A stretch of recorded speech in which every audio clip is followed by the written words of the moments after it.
So the Saints should have their hands full against a Cary-Grove team that's 10-0. Both teams face St. Charles North this season. Both teams beat them. St. Charles East comes in after kind of squeaking one by against Lake Zurich, kind of late comeback win there. Meanwhile, Cary-Grove beat up on Rockford-Guilford 47-0. Erik, break this one down for us. Well, it's a really interesting matchup. You got St. Charles East, which is obviously one of the top teams in the up-to-date conference. That's been in 7A, one of the bigger schools in the state for a while. Meanwhile, Cary-Grove made a step up this year from Class 6A to Class 7A, so certainly a little bigger competition for the Trojans. But it didn't look like they had much trouble with that last week, because they certainly took Rockford-Guilford to the proverbial woodshed. But it's an interesting matchup. The two teams are almost mirror images in some ways. Coach Bunkin was talking about how Lake Zurich and Cary-Grove are very similar, who St. Charles beat last week. But Cary-Grove and St. Charles East both win with defense and with running attacks, and they don't really stray from that very often, even when the going gets tough, like as was the case for the Saints last week. And it's worked. I mean, look where they're at in their records. So it's very evenly matched teams on paper, and kind of the same ethos going in. All right, and talk about some players to watch in the game. Yeah, for St. Charles East, running back Wes Allen is the guy. He's the Upstate 8 MVP, offensive MVP. He was voted by the coaches this week, and no surprise. He's could have reached 2,000 yards for the season tonight. He's got 28 touchdowns. He's the man. Pat Friel, senior linebacker, is a guy to watch on defense for the Saints. And over at Cary-Grove, it's running back Erik Chandler, who's paces the offense. He's their go-to player. And quarterback Tyler Krebs also does an effective job running an efficient offense for the Trojans. All right, and who do you like in this one? You think the Saints could move on? Yeah, it's a tough test up on the road at Cary-Grove. The Trojans, the Fox Valley Conference Valley Division champs. Both teams beat St. Charles North this year, so you take that into account. That's the one common opponent. It's like go back to that Bartlett game. It could be a game of inches. It could be one play here or there, but I have a feeling that the Saints are going to take care of business here. I think St. Charles East is going to upset. This would be an upset, obviously, with the seeding, but I think Cary-Grove being the higher seed, this might be the welcome to Class 7A, but I could be totally wrong, and I've been wrong before, as you saw from my picks last week. But trust your opinion. Yeah, I think St. Charles East in a nail biter, but Cary-Grove certainly capable, and I'd say the favorite here. I just think I see an upset brewing.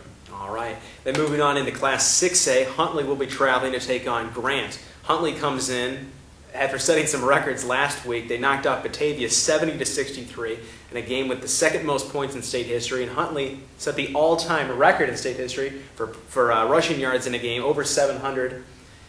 Grant, meanwhile, they upset the number 4 team in the tournament, Vernon Hills, 32-31 in double overtime. So where do you see this shaking out? Huntley travels on the road, but obviously got to be a heavy favorite. Yeah, especially after last week. The way the seeds play out here a little bit. Huntley, unbelievable offensive performance. I don't know what happened to the defense. I'm sure both Batavia's coach and Huntley coach Steve Graves would say the same thing. Amazing. Yeah. But and Andy and I were talking. Huntley's basketball team, they don't score 50 very often, and the football team's putting up 70. Coach Marty Manning, you guys got your work cut out to put up that kind of offensive production in the basketball season. But let's get the focus back to football here. Grant, they had a statement there. Grant lost in the last week of the season against Vernon Hills. Right. Came back and beat them in double overtime last week. So certainly, a big boost for them, a big step for Grant.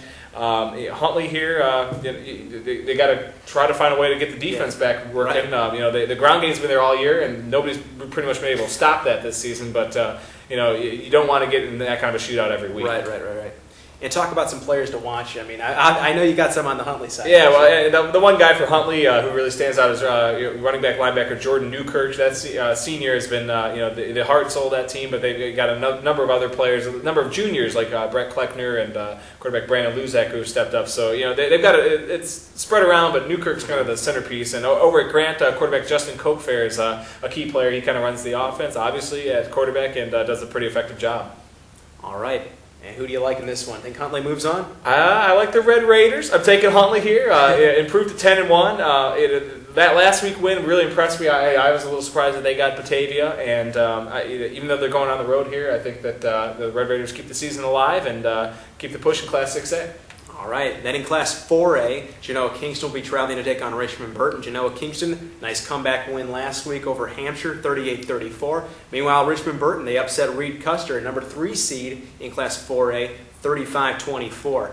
break that one down a little bit. Yeah, interesting. You have a couple of big Northern teams here. I don't think the Cogs are expecting to play the Rockets here, but Big Northern West represented Genoa-Kingston against Big Northern East Richmond-Burton. So this is an interesting matchup. The Cogs dispatched the BNC East champ Hampshire last week. Now they're going on to, I think, the third or fourth place team in Richmond-Burton, but Richmond-Burton certainly impressed last week and is fully capable. The Rockets have played a pretty tough schedule this season, and the record you don't see that in the record, but so this is not going to be an easy test for GK. All right, then some players to watch. Yeah, for GK, it's quarterback Chris Wilkins on the ground, through the air. I mean, that guy puts on a show every week. I think he gives Coach Bill McCarty a couple gray hairs here and there, but he's a playmaker. Yeah, he is a playmaker. And over Richmond-Burton, you got Justin Russell, the running back, who he kind of leads the ground attack there. He's a guy to watch, and certainly a handful for GK's defense. And who do you like in this one? Well, I like the Cogs. I think last week, they were down against Hampshire. They found ways to battle back, and I think the GK is going to. Things are kind of setting up pretty well in the Class 4A bracket. The way it's set, with Richmond-Burton here, and then they either play the 7 or 13 seed, I think, next week. So we don't want to look too far ahead. But the Cogs are, they're the highest seed for the next couple of rounds, and so they just got to take care of business.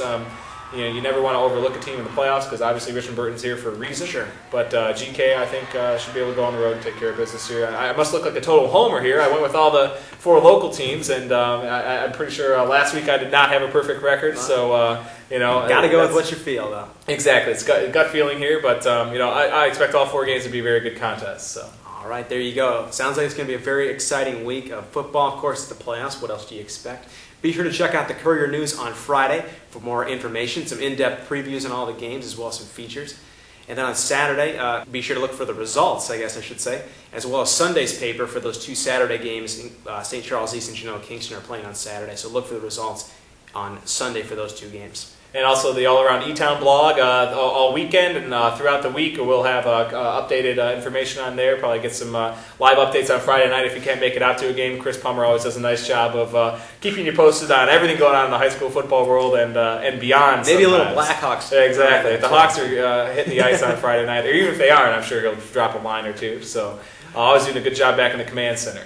And on late Saturday night, be sure to check out the Courier News online for game highlights of Bartlett and Fremd. So for Erik Jacobsen, I'm Andy Rohr. Enjoy round number 2, ladies and gentlemen.